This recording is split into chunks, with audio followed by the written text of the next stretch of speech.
Stefan William merayakan ultah pacar, mantan istri kerja keras urus anaknya. Stefan William bahagia merayakan ulang tahun, ultah, pacarnya Ria Andrews saat Celine Evangelista sibuk urus anak-anaknya.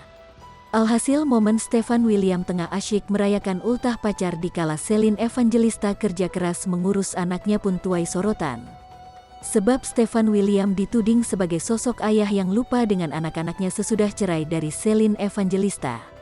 Usai bercerai, Celine Evangelista kini tengah kerja keras mengurus keempat anaknya, Stefan William malah asyik rayakan ultah pacarnya.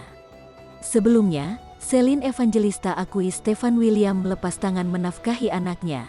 Kabar terbaru Celine Evangelista yang jadi tulang punggung menafkahi anak, kini Stefan William malah sibuk rayakan ultah pacar bulenya di Singapura.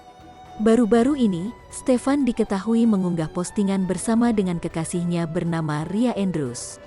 Di unggahan itu, keduanya pun memang tampak mesra.